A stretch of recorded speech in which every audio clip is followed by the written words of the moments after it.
ಕನ್ನಡ ಒಗಟುಗಳು ಮತ್ತು ಉತ್ತರ. ವಿಡಿಯೋವನ್ನು ನೋಡುವ ಮೊದಲು ಚಾನಲನ್ನು ಸಬ್ಸ್ಕ್ರೈಬ್ ಮಾಡಿ ಹಾಗೆ ಬೆಲ್ ಬಟನನ್ನು ಒತ್ತಿ. ಒಗಟುಗಳನ್ನು ಬಿಡಿಸೋಣ. ನಾವು ಇಲ್ಲಿ ಈಗ ಕೆಲವು ದೇವರ ಕುರಿತಾದಂತಹ ಒಗಟುಗಳನ್ನು ಬಿಡಿಸೋಣ. ಮೊದಲನೆಯದಾಗಿ, ಕಂದ ಬಂದ ಕೊಂದ ತಂದ. ಕಂದ ಬಂದ ಕೊಂದ ತಂದ. ಇದರ ಉತ್ತರ ಶ್ರೀರಾಮಚಂದ್ರ. ಇದು ಹೇಗೆ ಅಂತ ನಾವು ವಿವರಿಸೋಣ. ಕಂದ ಕಂದ ಅಂದರೆ ದಶರಥ ಕಂದ ಶ್ರೀರಾಮಚಂದ್ರ.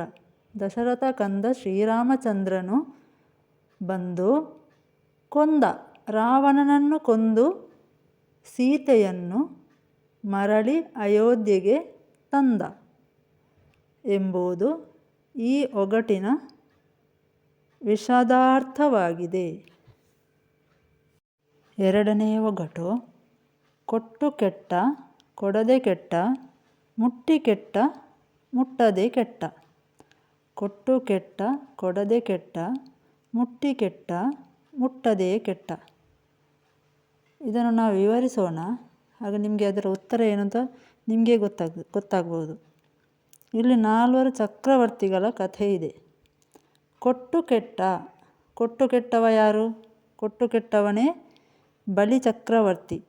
ಮಹಾವಿಷ್ಣುವಿನ ವಾಮನಾವತಾರದ ಕಥೆ ನಿಮಗೆ ಗೊತ್ತಿರಬಹುದು. ಬಲಿ ಚಕ್ರವರ್ತಿಯ ತಲೆಯ ಮೇಲೆ ತನ್ನ ಪಾದವನ್ನಿಟ್ಟು ಪಾತಾಳಕ್ಕೆ ತಳ್ಳಿದ ಕಥೆ. ಇದರಲ್ಲಿ ಬಲಿ ಚಕ್ರವರ್ತಿಯು ಕೊಟ್ಟು ಕೆಟ್ಟ. ಕೊಡದೆ ಕೆಟ್ಟ, ಕೊಡದೆ ಕೆಟ್ಟವನು ಯಾರು? ದುರ್ಯೋಧನ. ಪಾಂಡವರಿಗೆ ರಾಜ್ಯವನ್ನು ಕೊಡದೆ ಯುದ್ಧ ಮಾಡಿ ಕೆಟ್ಟ. ಇದರಿಂದ ಕೊಡದೆ ಕೆಟ್ಟ. ಮುಟ್ಟಿ ಕೆಟ್ಟ, ಮುಟ್ಟಿ ಕೆಟ್ಟವನು ಭಸ್ಮಾಸುರ.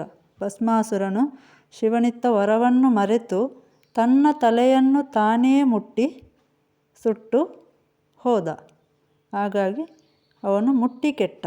ಮುಟ್ಟದೆ ಕೆಟ್ಟ, ಮುಟ್ಟದೆ ಕೆಟ್ಟವ ರಾವಣ. ಅದು ನಿಮಗೆ ಗೊತ್ತೇ ಇರ್ಬೋದು. ರಾಮಾಯಣದ ಕಥೆ. ರಾಮಾಯಣದಲ್ಲಿ ಸೀತೆಯನ್ನು ಆಸೆ ಪಟ್ಟರೂ ಅವನಿಗೆ, ರಾವಣನಿಗೆ ಸೀತೆಯನ್ನು ಮುಟ್ಟಲೇ ಆಗಲಿಲ್ಲ. ಹಾಗಾಗಿ ಮುಟ್ಟಿ ಕೆಟ್ಟವನು ರಾವಣ. ಕೊಟ್ಟು ಕೆಟ್ಟ ಕೊಡದೆ ಕೆಟ್ಟ ಮುಟ್ಟಿ ಕೆಟ್ಟ ಮುಟ್ಟದೆ ಕೆಟ್ಟ. ಬಲಿ ಚಕ್ರವರ್ತಿ, ದುರ್ಯೋಧನ, ಪಾಂಡವರು, ಭಸ್ಮಾಸುರ, ರಾವಣ.